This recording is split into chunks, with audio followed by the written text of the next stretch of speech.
Hi everyone, my name is Maya Collins. I'm 31 years old. I live in a small town in Virginia, and until about 14 months ago, I genuinely believed that the worst day of my life had already happened and was behind me. I was wrong.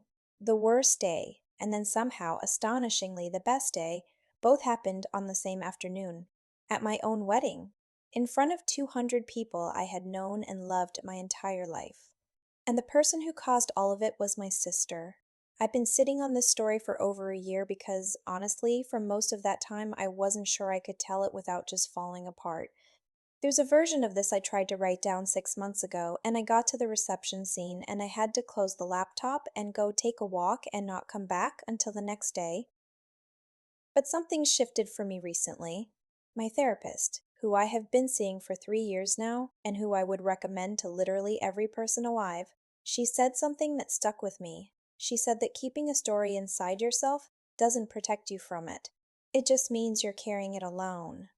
And she said that for people like me, people who spend most of their lives being quiet, being small, making themselves easy to overlook, telling our stories out loud is actually an act of reclamation.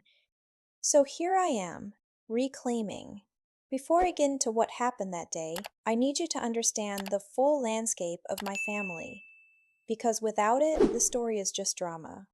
With it, the story is something else entirely. It's about years and silence and one man who saw me clearly when no one else did.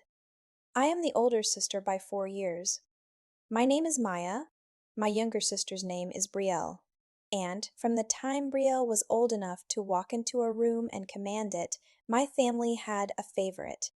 I want to be careful here, because I've done enough therapy now to be honest without being unfair. My parents are not monsters.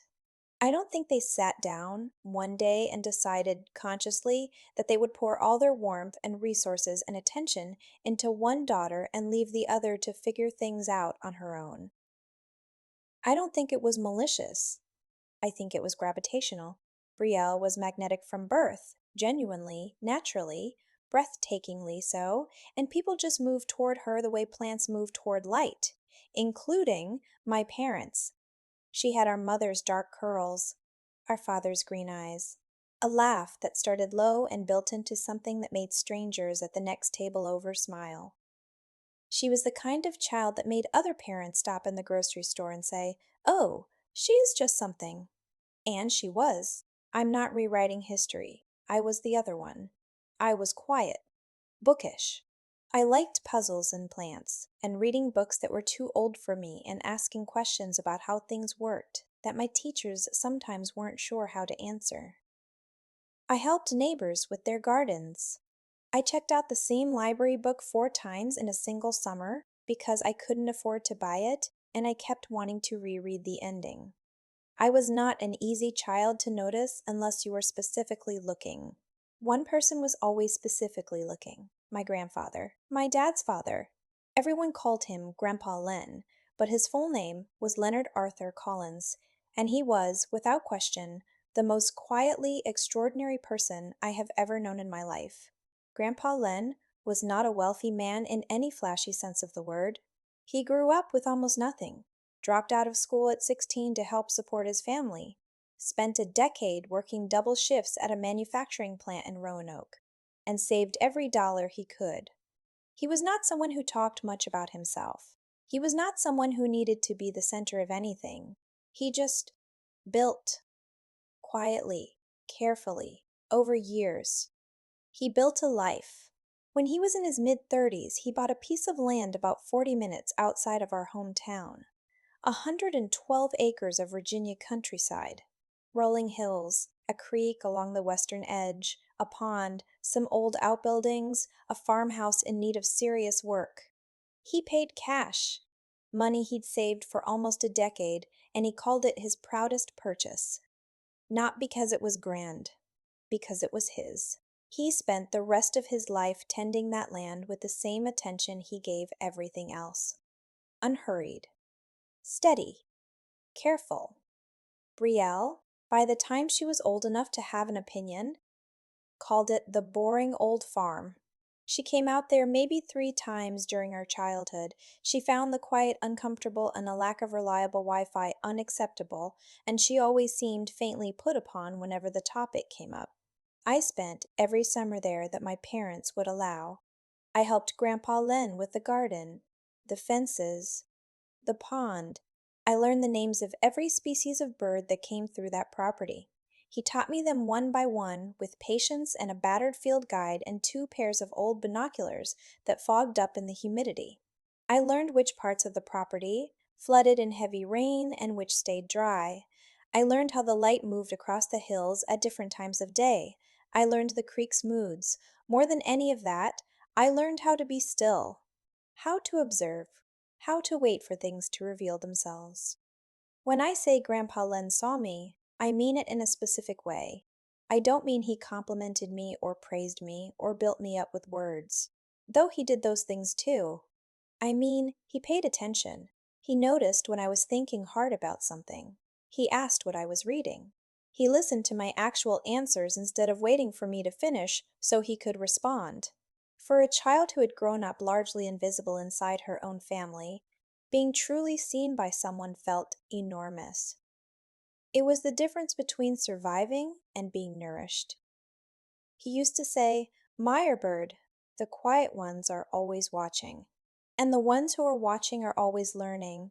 He said it like it was the most valuable thing in the world to be. I believed him because he meant it. When Grandpa Len got sick, really sick, the serious kind, in his late 70s, everything in my life adjusted around that fact. I was in my mid-20s by then.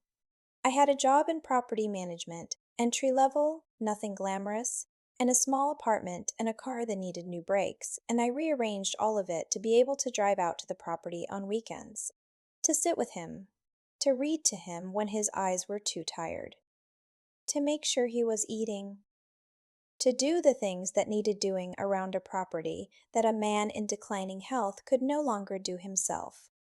My parents called. They came when they could, which was less often than any of us said out loud. Brielle sent a card, maybe 2 cards. I don't say this to condemn them.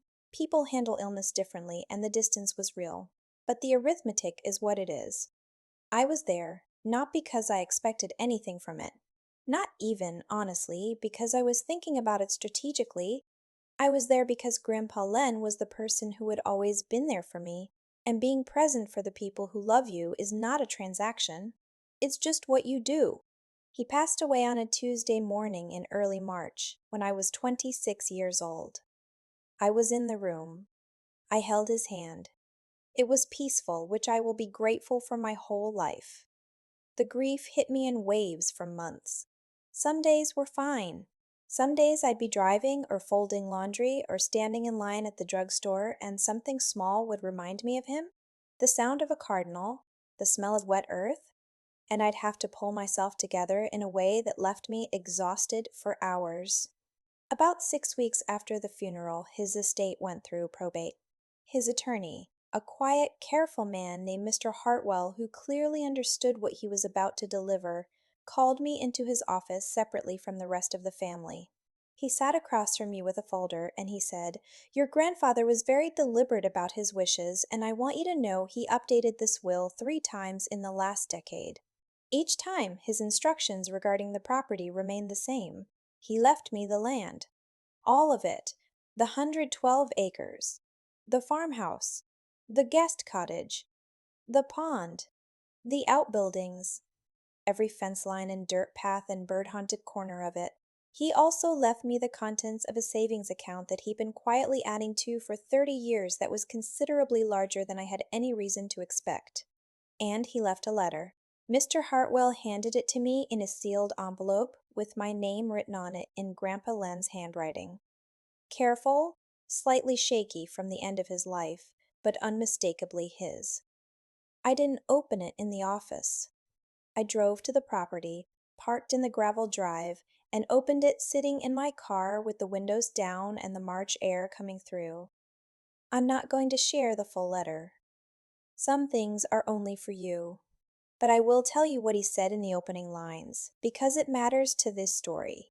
He said, "Maya Bird, I have watched you your whole life, and I know that the people who are supposed to see you have not always seen you clearly. I want to do something about that. This land is my life's work, and I want it to be yours. Not because I felt sorry for you, because I believe in what you are going to build. I sat in that car for 45 minutes. I cried until I had nothing left, and then something settled in me. Something that had been anxious and shifting my whole life. And for the first time I can remember, it went still. My family found out about the will the same day. My mother went quiet, not the gentle, processing kind of quiet, the specific quiet of a woman who is angry and calculating her response. My father said several times that he thought there might have been some mistake, that he wasn't sure Grandpa Len had fully understood what he was signing. I let him say it. I knew there was no mistake. Mr. Hartwell had walked me through the documentation. 3 separate iterations of the will, each legally airtight, each witnessed and notarized, the most recent signed 18 months before Grandpa Len's death, when he was, by every legal and medical measure, fully competent. And then there was Brielle. She called me 2 days after the estate news became official. She went through every emotion in approximately 45 minutes of phone call. Shock, then tears, then something that was framed as concern, but was really a specific kind of anger. And then she landed, finally, on this. He obviously felt sorry for you, Maya. He knew you needed it more. He was trying to be kind. I want to sit with that for a second, because it's so perfectly Brielle. The only framework she could find to explain our grandfather leaving something to me was pity, because in her world there was no version of events where I was simply chosen, valued, preferred. Because I was Maya and Maya didn't get chosen, I didn't argue. There was nothing to argue with. I just said I had to go, and I hung up. And I cried again, but this time, as I said, the tears were different. They were the tears of someone who has just been handed something true and beautiful and is still figuring out what to do with it. And if you're wondering how I felt about getting a call like that so close to losing someone I loved, I want you to sit with that too, just for a moment, because that's what it was. And that's why this story matters. That is exactly why. Okay, fast forward 4 years. Stay with me, because this is where everything connects. By the time I met Daniel, I had done something with Grandpa Len's land that I wasn't sure was possible and wouldn't have been without those years of learning, of watching, of storing up patience like I was saving for something I couldn't name yet. I had turned it into a venue, a real one. Not a let's string some lights in the barn and hope for the best situation. A fully licensed, professionally staffed, insured, and permitted wedding and events venue with a general manager, a catering partnership, an events coordinator, and a website that had been featured in 2 regional bridal publications and 1 piece in a national lifestyle magazine. Harriet's Creek Estate, named after the creek that runs along the western edge of the property, which I always loved most. It took 3 years of weekends, a business loan that kept me up at night for 18 months, every saved dollar I had, every connection I'd made in property management, and more physical labor than I can honestly account for. I renovated the farmhouse myself where I could, and hired contractors for what I couldn't. I worked with a landscape architect to develop the grounds. I converted the largest outbuilding into an event pavilion with exposed timber beams and a wall of windows that looks out over the hills. I built a proper bridal suite in the guest cottage. I planted the gardens myself, in the same beds where Grandpa Len grew tomatoes, now full of dahlias and lavender and climbing roses. The first event we hosted was a 60th birthday party for a woman who had been referred to us by a real estate agent who'd driven past the property and asked Sander for a card. That party went perfectly. The second event was a small wedding, 40 guests, on a Saturday in October. The couple cried through the whole ceremony. Their mothers cried. I stood at the back of the property and watched and felt something so full and so enormous in my chest that I had to press my hand against my sternum to hold it. By the time I met Daniel 18 months later, we had a 16-month wait list and had been named one of the top 10 wedding venues in Virginia by a regional bridal guide. Sandra was running operations. I was still involved in every major decision, but I had a functioning team and a functioning business. I told Daniel about the venue on our third date. I wasn't sure why I waited. Habit, I think. The habit of not leading with my successes. He listened with this completely attentive expression, asked three very good questions about the renovation process, and then said, "Can I see it?" We drove out there on a Sunday afternoon. I walked him through the pavilion. I showed him the creek and the pond and the oak grove and the restored farmhouse. I showed him the bridal suite and the kitchen and the fire pit circle I'd had built in the clearing behind the main house. He stood at the edge of the pond for a long moment, looking out across the property, and then he said, "Your grandfather knew exactly what he was doing. I almost married him right there." He proposed 8 months later, on the front porch of the farmhouse, just the two of us, at dusk, with the creek sound in the background and the Virginia hills going purple in the fading light. He had a ring that had belonged to his grandmother, a simple oval sapphire, nothing dramatic, and he got down on one knee on the old porch boards and said, "I want to build things with you, everything, for the rest of my life." I said yes before he finished the sentence. We were getting married at Harriet's Creek. Obviously. There was never a question. Now here is where I need to tell you about the dress, because the dress is central to everything that comes next. I found it at a small vintage clothing boutique in Charlottesville called the Pearl Room, which I had driven past dozens of times and never stopped at because I was always on my way somewhere else. One Saturday, in January, about 8 months before the wedding, I wasn't on my way anywhere in particular, and on a complete whim, I pulled over and went in. The boutique owner was a woman in her 60s named Harriet, which I took as a sign, and she had the particular energy of someone who has spent decades surrounded by beautiful things and is genuinely joyful about all of them. The shop smelled like cedar and something floral and old paper in the best possible way. I wasn't looking for a wedding dress, I was just looking. But it was on the second rack, hanging between a beaded cocktail dress and a wool coat, and when I saw it, I stopped walking. Ivory. 1970s era construction.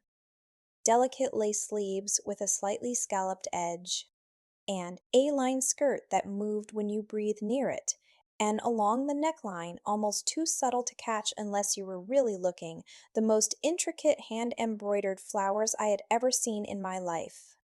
Tiny. Perfect. Hours of work from someone's hands decades before I was born.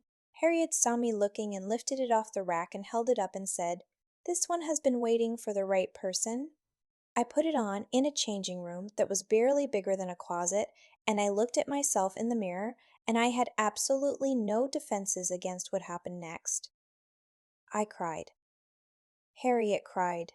A woman I had never met who was browsing the accessories section said, from the other side of the curtain, "Oh, honey, I don't know what's happening in there, but I can feel it from out here." The dress cost $800. In the world of wedding dresses, which can routinely cost $3, $5, $10,000 or more, $800 is deeply modest. I knew this. I did not care. I bought it immediately and drove home with it on the back seat and spent the evening looking at it and feeling completely sure. I made one mistake. I told Brielle, "I don't know why I do this. I've analyzed it in therapy more times than I can count. There's something in me, something old and stubborn and probably rooted in the child who kept hoping her sister would be different, that keeps trying, that keeps extending the information, the invitation, the small vulnerable thing that is, here is something that matters to me. Here is a chance to be kind." She was not kind. $800? The silence that followed those three words contained more contempt than most people's most contemptuous speeches. "Maya, you cannot be serious. People will think you couldn't afford anything better." "I love it," I said. "It's going to look cheap," she said, "like something from a consignment store." "It's vintage," I said. "That's what people say when they mean old and used," she said. I didn't respond to that. I changed the subject. We ended the call. I closed my eyes and spent about 30 seconds being very quietly devastated, and then I made myself a cup of tea and looked at my dress hanging in the corner of my bedroom and said to it, out loud and to myself, "We're fine. We're perfect. Now." Brielle was the maid of honor. I know, Daniel's exact words when I told him were, "Okay, if that's what you want," in the very specific voice that meant, "I have concerns, and I love you enough to let you be wrong about this." I asked her because she's my sister, because somewhere inside me, the child who wanted her sister to see her had never fully given up, because I thought maybe, on my wedding day, maybe this would be the moment she showed up for me. I need you to keep that hope in your mind as you hear what comes next, because I want you to understand what it cost. The wedding was scheduled for the second Saturday of October. Harriet's Creek in October is something that has to be experienced to be fully understood. The oak trees along the north end of the property turn amber and gold and a deep burning red. The creek runs with more energy after the fall rains. The air has that particular quality that only exists in Virginia in autumn, cold and clean, and with the faintest smell of wood smoke from somewhere distant. The hills in the afternoon light look like a painting someone spent months on. I had been imagining our wedding in that setting for almost a year. I had been looking forward to that day with a fullness I don't have good words for. The morning of, I woke up at 6. The setup crew was already on the property. My team, people I trusted completely, led by Sandra, who was the kind of operational mind that makes everything look effortless. I had a cup of coffee on the farmhouse porch in the October cold, watching the string lights still on from the setup test the night before, and I felt something settle in my chest that I recognized as peace. Real peace. The kind you can't manufacture. My two best friends, Priya and Claudette, arrived by 7:30. Priya was doing my hair. Claudette was doing what Claudette always does at high-stakes events, which is arrive prepared for anything, quietly assess every potential problem in the vicinity, and communicate solely through meaningful looks and strategic placement of her 6-foot frame. Brielle arrived at 9. She arrived, I should say, already in full hair and makeup, which was not the plan. The bridesmaids were supposed to get ready together in the cottage. Brielle had hired her own stylist and arrived, as she described it, camera ready, which in practice meant she had been ready for 2 hours and spent them somewhere else and joined us only when there was nothing left for her to actually help with. She swept in wearing her bridesmaid dress, and here is the first thing I want you to file away because it becomes relevant. It was not the dusty rose I had ordered and all 3 other bridesmaids were wearing. It was ivory. Not a subtle distinction. She was wearing an ivory dress to my wedding as a bridesmaid. "They didn't have my size in the rose," she said, before I could say anything. The ivory was literally the only option. It's the same cut, it's basically the same thing. Priya, who was doing my updo at the mirror, met my eyes in the reflection. I looked away. "It's fine," I said, because I was not going to cry about a bridesmaid dress on my wedding morning. I had decided this before she even arrived. Brielle moved immediately to where my dress was hanging in its cloth garment bag on the back of the wardrobe door. She unzipped the bag with the very specific efficiency of someone who has already decided what they think and is confirming it. She looked at the dress for a long moment. She tilted her head slightly. Then she said, "Oh, Maya, honey." 3 words, that tone. If you have never had a sibling who weaponizes a sympathetic tone to deliver contempt, I am genuinely happy for you. That tone means, I pity you. I know better. I am performing concern as a vehicle for my actual feeling, which is superiority. It's exactly what I wanted, I said. Of course it is, she said. And she zipped the bag back up and helped herself to the cheese platter without being asked and spent the rest of the morning on her phone while Priya and Claudette and I finished getting ready. I want to tell you about putting the dress on. Priya zipped it up. Claudette stood back and was quiet for a second, and Claudette is never quiet, and then she said, "Maya," in a voice that had something broken and something proud in it simultaneously. Priya put a hand over her mouth. I looked at myself in the full-length mirror in the corner of the bridal suite. The ivory lace sat against my dark skin in a way that felt like it had been specifically chosen for this combination. The embroidery at the neckline caught the morning light from the window. My grandmother's pearl earrings were at my ears. Priya had put tiny white wildflowers from the property's garden into my updo, actual flowers from Grandpa Len's land, and they looked like they'd grown there. I looked like myself. The truest, most distilled version of myself. The person I had been slowly becoming for 31 years. And for a moment, I just stood there and breathed and let it be real. Behind me in the mirror, I noticed Brielle glance up from her phone. She looked at me, a long, appraising look, and then back down at her screen without a word. I turned away from the mirror and said, "Okay, let's get married." The ceremony was at 2 o'clock in the oak grove at the northeast corner of the property. The aisle was a path of packed earth covered with rose petals and fallen leaves, lined with hurricane lanterns. The guests were seated on simple wooden chairs, arranged so that everyone had a clear sight line to the natural arch of oak branches at the clearing's center where we'd strung white ribbon and dried florals. I walked with my father.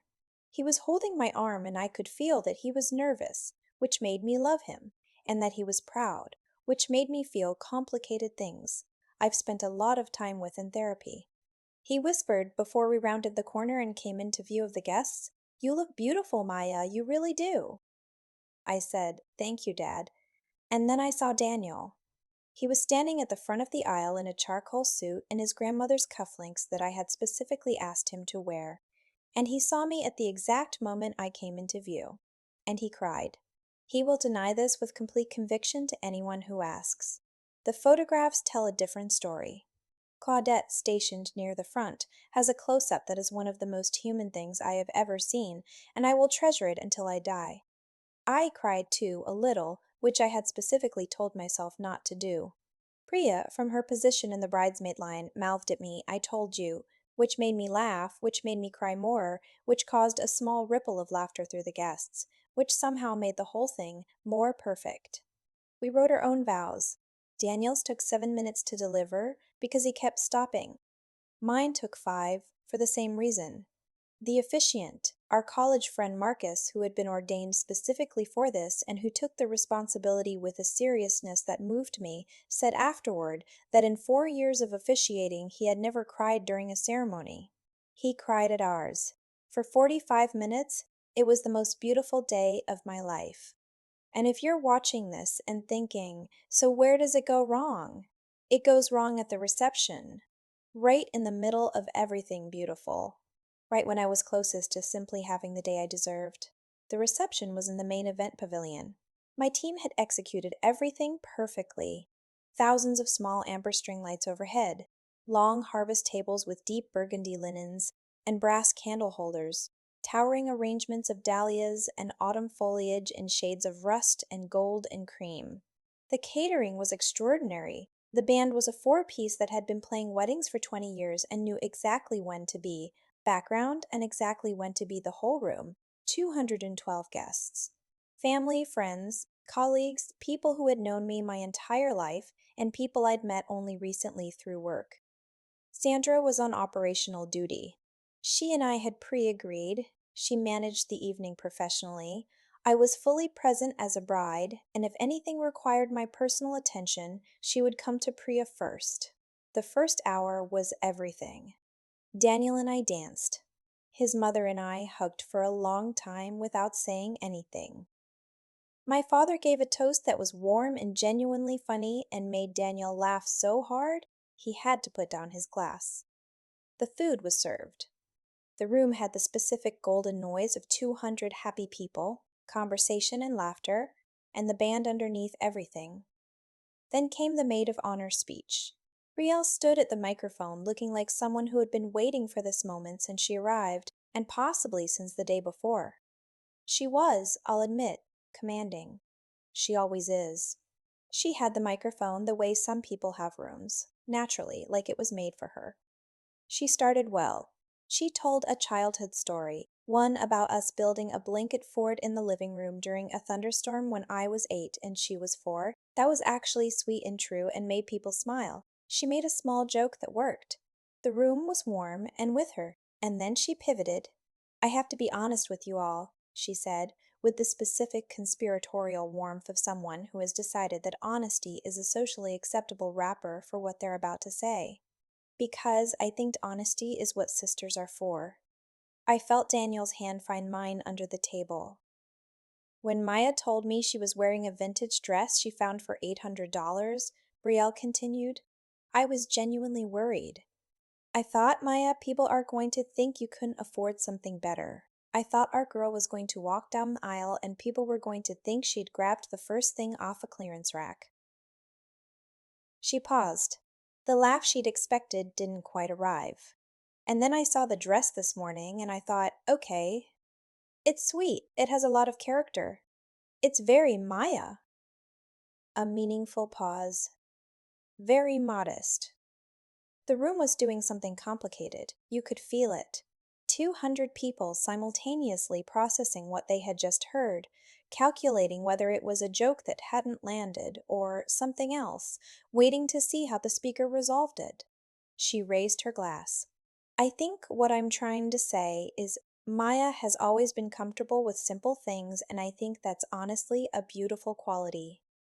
To Maya and Daniel, "May you always be happy with what you have." The toast was drunk. The applause was polite, careful. The band slipped into a transitional song. But the moment did not actually pass.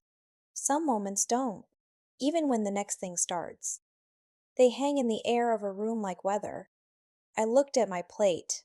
I kept my face completely still.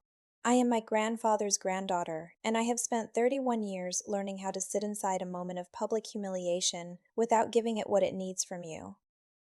What it needs is your face, your reaction, your evidence that it landed. I gave it nothing, but I felt it. The way you feel cold water, not at the surface but through to something deeper. The dress, my $800 vintage dress that I loved and had cried over in a dressing room and was wearing on the most important day of my life. Cheap. Simple. Something to be pitied. On my wedding day, in front of 200 people, Daniel's hand found mine under the table and he squeezed it, not gently, but with the specific pressure of someone who is very controlled, and also very angry and choosing not to be the thing that explodes in this room. I looked up and met his eyes. I said, quietly, "I'm okay." He looked at me for a long moment. He said, "I know you are. I am going to be honest with you now about something because I think this is important to say." When I replayed this moment, and I have replayed it many, many times, I noticed that what I felt was not the rage you might expect. It wasn't even primarily humiliation, it was something older and sadder than that. It was the specific grief of realizing that the hope you carried for years has finally run out of road. The hope that this time would be different. That your sister would show up. That on the one day that mattered most, she would choose to see you. She didn't. She sat back down after the toast with the expression of someone who has successfully delivered a difficult truth and feels righteous about it. I excused myself from the table after a few minutes and made the rounds of the guests, because that's what you do at your own reception. You move, you thank people, you let the love in the room have somewhere to go. Daniel walked with me for some of it. His mother pulled me aside and squeezed both my hands and said, with the precision of a woman who has seen a lot of life, "Don't let her take tonight from you. She doesn't get that." I loved her for it. I was at a table near the windows, talking to Daniel's college friends, laughing at something, genuinely present, when Priya appeared at my elbow with the particular energy that meant something had happened. "Sandra needs you," she said. "Or rather, you need to know what's happening at the bar." Sandra had found me before I could find her. She was at my side within 30 seconds, calm and professional and with the specific expression of someone who has managed difficult situations for years and recognizes when a situation is about to become significant. She told me quietly what was happening. Riel had approached the bar approximately 20 minutes after her speech, apparently feeling righteous and emboldened, and had told the bartending team that she wanted them to open a case of vintage champagne that she claimed my mother had specifically arranged to be brought in for the reception. The bartending team, following correct event protocol, had told her they needed to verify this with the venue manager before opening any inventory not on the event contract. Brielle had insisted. The bartender had held firm and called Sandra. Sandra had checked the event contract. There was no such arrangement.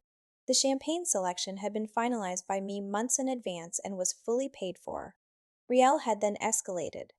In a voice loud enough to be heard by several nearby tables, she had said that she was the bride's sister, and that the bride wouldn't mind, and that if they didn't open the case, she would speak to management. And then, when the bartender again declined, she had said, "I'd like to speak to whoever owns this place. I'm sure they'll understand when I explain the situation." Sandra had come to me because she knew this moment was mine if I wanted it. I stood very still for a moment. The pavilion around me was full of warmth and light and music, and 200 people who had come to celebrate something real. The band was playing. The candles were burning. The dahlias in the centerpieces were at the exact peak of their blooming. I was wearing my $800 dress with the handmade embroidery and the wildflowers from my grandfather's garden in my hair. I was standing in the venue I had built on the land he left me, the land he had bought with a decade of double shifts because he believed in building something that was yours. I said, "Yes, I'll handle it." Daniel heard. He started to rise. I put a hand on his arm. "Give me a minute," I said. He sat back down. He looked at me with the expression of a man who has understood exactly what is about to happen and has the wisdom to let it. I walked across the reception floor. I want to describe this moment as accurately as I can, because I've thought about it many times since. I was not walking fast. I was not walking with any particular drama. I was walking the way I always walk through that property, like I know every inch of it, because I do. I was calm. Inside my chest, something was calm too. Not numb, not detached, but settled. The kind of settled that comes when you are finally, entirely in the right place doing the right thing. Braille was at the bar with a champagne flute in one hand, and the expression of someone who expects to be accommodated. She saw me coming, and her face shifted. Something calculating moved through it as she tried to read the situation. "Maya," she said. "Oh, good. Can you just tell them I know?" I said. Sandra told me. "It's not a big deal. I just wanted them to open the reserve champagne, and they're being weirdly rigid about a simple request." "They're following the event contract," I said. "Well, I know, but we're family, and I figured." She stopped. Something flickered across her face, a recognition of something she hadn't quite caught up with yet. "Wait. You said Sandra told you." "Yes. Why would Sandra tell you? She went to get the owner." "A beat. Just a beat. She did," I said. The silence that followed that sentence was, I don't have words for it exactly. It was the silence of a specific kind of rearrangement. The sound of something you believed for years turning over and showing you its underside. "What?" Riel said. Her voice was almost nothing, barely a sound. "I own the venue, Brielle," I said. My voice was completely level. Not cold. I wasn't performing coldness. I was just calm. The way Grandpa Len was always calm. I've owned it for 5 years. Grandpa Len left me the land. All of it. The 112 acres, the farmhouse, the guest cottage, the pond. I spent 3 years in a business loan building this place on it. My name is on the deed, the business license, the LLC, every document. Sandra is my general manager. The bartending team contracted through the venue works for us. The event contract is mine." She stared at me. The champagne flute in her hand had gone still. "The property," I continued, not cruelly, just clearly, "that you called the boring old farm, that you came to 3 times your entire childhood, that I spent every summer of my life at learning from Grandpa Len, the property he left to me because he saw something in me that he wanted to support. I built this. I named it after the creek." Her mouth opened. Closed. You've been here before, I said. Mom and Dad's anniversary dinner 2 years ago, right at that table by the east windows. The Henderson engagement party last spring. You said the appetizers were good. She said, I knew you had the land. I didn't realize this was the same. It's the same, I said. I looked at her for one more moment. And I'm going to tell you something that might surprise you. I didn't feel triumphant. Not in the way I'd imagined, in some far back part of my mind, that a moment like this might feel. I felt something quieter, something that was less about her and more about me. I felt complete, like a sentence that had been interrupted 31 years ago had just been finished. My team did their job correctly, I said. Is there anything else you need tonight? She said nothing. I turned and walked back across the pavilion floor to my husband. I need to tell you what happened next, because the story doesn't end at the bar. What happened next was the specific and irreversible thing that happens when 200 people process information simultaneously. The guests closest to the bar had heard. Several tables nearby had heard fragments. And in the way of all things at a wedding, where people are emotionally present and paying close attention, and also a few drinks in, word moved through that room like water, finding every available channel. Within 20 minutes, everyone knew. Not because I announced anything, not because Sandra said anything, just because there were witnesses and because the story, the specific, perfect shape of it, was the kind of story that people cannot help telling. The quiet sister. The overlooked daughter. The grandfather who saw her. The land. The business built in secret, in patience over years. The venue. The speech about the cheap dress, delivered by the person who didn't know. I heard fragments as the evening continued, and I moved through it. Hey, she built it herself. Left her the property, the whole property, 2-year wait list, regional bridal guide, top 10. Daniel's mother found me near the dance floor and took my face in both her hands, which she is exactly the right height to do. We are the same height. And looked at me with something in her eyes that was not pity and not celebration, but some combination of recognition and respect that I will carry with me for the rest of my life. She said, I knew I liked you from the moment I met you. I just didn't know the full scope of it. My father found me about an hour later near the edge of the pavilion where the windows overlooked the east field. He didn't say anything for a moment. He just stood beside me and looked out at the property, the hills gone dark and the string lights reflected in the pond and the oak trees, enormous and still against the night sky. And then he said, he was right about you. Len was right about you all along. Something in my chest cracked open a little. I know, I said. He put his arm around my shoulders. We stood like that for a while without speaking. Sometimes that is the best a parent can offer. I have learned at 31 to receive it. My mother came a little later. She looked like a woman in the middle of something large and unresolved. She said, I didn't realize your father and we didn't understand the scale of what you'd built here. She paused. I don't think we understood a lot of things. Mom, I said, it's my wedding night. She looked at me. I know, she said. I know. I just wanted you to know that I see it. She hugged me. It was not a perfect hug, but it was real. And for now, that was enough. Brielle left before the cake cutting. I found out afterward, from Claudette, who had monitored the situation all evening with the strategic attentiveness she brings to everything, that Brielle had gone to the parking lot and sat in her car for almost an hour. A cousin drove her home. She did not say goodbye. She did not find me. She did not wait for the cake. The cake was phenomenal for what it's worth. Lemon and lavender. I ate 2 slices. The dancing that followed went until 11. Daniel and I had the last dance to a song we'd chosen months ago.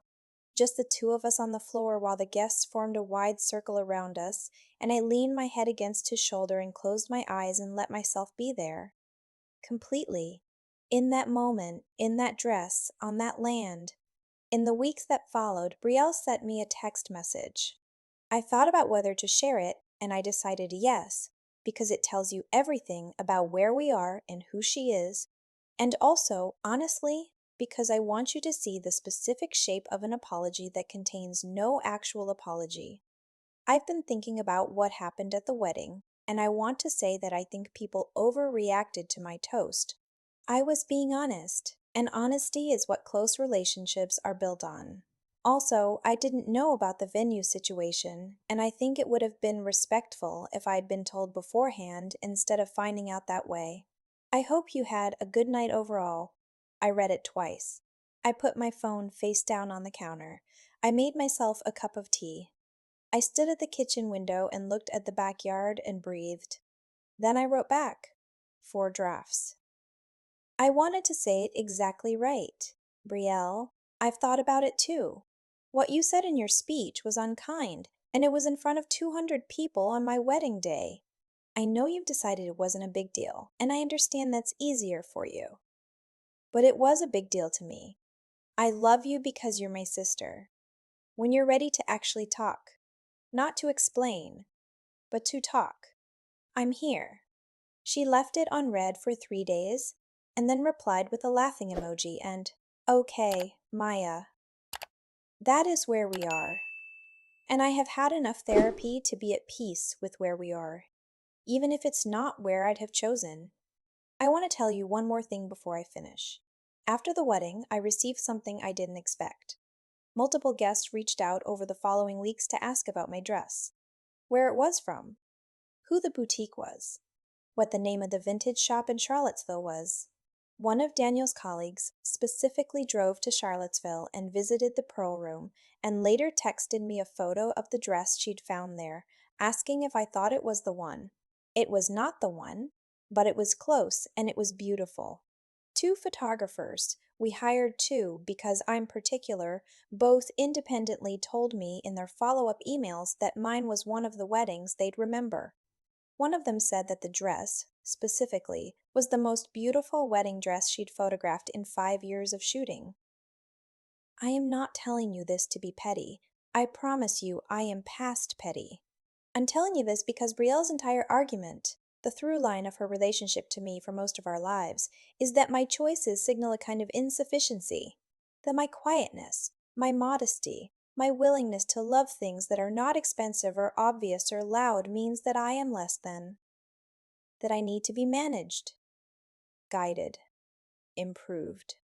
And what actually happened is that I stood in a dress I chose with my own heart, in a venue I built with my own hands, on land that my grandfather entrusted to me specifically, next to a man who chose me, completely, clearly, without reservation. And it was not insufficient. It was not simple or sad or something to be pitied. It was everything. I've been sitting with this story for 14 months, letting it settle, trying to understand what it means beyond the drama of a single afternoon. Here is what I keep coming back to. My grandfather spent my entire childhood doing something that should have been easy but wasn't. He saw me. He chose me. He paid attention to me when the world around me was paying attention to someone else. And he didn't do it by talking about it. He did it by showing up, consistently, quietly, over years. And then at the end, he made it permanent. He made it legal. He made it a document. And then, with that document, I built something. The thing about being the overlooked child. And I'm talking to you right now if you know this feeling, because I think a lot of you do. The thing about it is what it does over time to your own perception of yourself. You stop expecting to be chosen. You stop expecting the good thing. You get very efficient at making yourself small, at not needing too much, at managing your own disappointment before it has a chance to happen. And you call it strength, which it is partly. But it's also loss. Grandpa Len spent my childhood trying to undo that. He didn't do it with grand speeches or dramatic gestures, or anything that would have embarrassed either of us. He did it by being interested, by being present, by showing me over and over and over again in small specific ways that what I was and how I moved through the world had value, that the quiet, watching way of being a person was not a consolation prize, it was a foundation. And I built on it. I want to be clear. I am not a billionaire. I am not a sudden secret millionaire. I am a 31-year-old woman who worked very hard for several years, took a significant financial risk, had a lot of help from a talented team, and built a small business on inherited land in rural Virginia. That's it? The story is that simple and that hard. But that evening, in the pavilion, when the guests learned the truth, I watched something shift in the room. I watched people I'd known my whole life look at me and recalibrate. Not because I'd done something dramatic or wowed, because I had simply, quietly, become something they hadn't noticed. And when they noticed, they had to update everything they thought they knew. Being underestimated is uncomfortable. Being underestimated for 31 years is exhausting. But there's a very specific kind of satisfaction in the moment when the world catches up. The night after the wedding, Daniel and I stayed in the farmhouse. The same farmhouse Grandpa Len built his life around. I lay in the dark with the window cracked, and Daniel asleep beside me, and I could hear the creak. Faint, consistent, the same creak it's always been. And I thought about Grandpa Len. I thought about a summer I was 9 years old when he taught me the name of every bird at that pond. How we stood at the water's edge for hours with the binoculars and the field guide, and he never once rushed or seemed impatient. I thought about how he always had biscuits and coffee ready when I arrived, without being asked, because he'd noticed that I was always a little hungry and a little cold when I got there. I thought about the last time I saw him fully himself. He'd taken my hand and looked at me very directly and said, "You are going to be something, Maya Bird. Don't let anyone tell you otherwise." I lay in the dark on my wedding night on his land, wearing his grandmother's ring, and I said out loud, very quietly into the dark, "I didn't let them." The creek kept going. The dark was full of the sounds of the property settling around me. I think he heard. It's been 14 months now. Daniel and I are well. We are happy in the specific, unglamorous daily way that real happiness works, through arguing about whose turn it is to do the dishes and making each other coffee without being asked, and sitting side by side on the porch on Sunday mornings, not saying anything in particular. I love our life. The venue is fully booked through next year and into the one after. We're breaking ground on a new ceremony pavilion in the spring, my own design, worked out on graph paper over many evenings with Sandra's operational input and an architect friend's structural knowledge. It's going to be beautiful. Grandpa Len would have opinions about it, and most of them would be delivered quietly and would be correct. Riel and I are cordial. We exist in the same family. We are polite at holidays. We are the specific kind of sisters who have dinner at Thanksgiving and do not talk about real things. I have stopped waiting for the apology that works. That took the most therapy of anything. My parents and I have had real conversations. Long ones, hard ones, the kind where everyone has to sit with discomfort instead of resolving it cleanly. My mother said something to me recently that I have been thinking about since. She said, "I think we saw you as the strong one, and we thought that meant you didn't need us." And I told her, kindly, I hope, that needing less is not the same as not needing, and that sometimes the person who is quiet because they've learned that asking doesn't get them very far. She cried. I held her hand. We're working on it.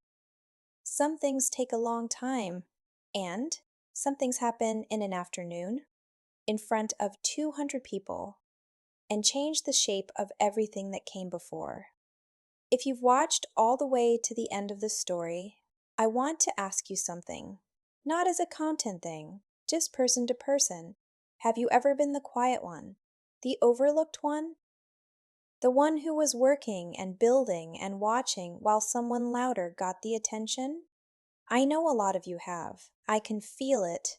And if you are, I want you to know that what you're building matters. Every quiet hour of it, every sacrifice nobody sees, every decision you made to keep going instead of asking for credit, it matters. And it accumulates. And one day, sometimes in the most unexpected moment, the world catches up. Drop a comment and tell me if this story hit somewhere real. Or if you've had your own moment like this, a speech, a comment, a toast at your own table that was meant to make you small. I read every comment, I really do. And if this is your first video on this channel, welcome. This is a place for the quiet ones, the ones who are always watching, the ones who are always learning. I'll see you in the next story.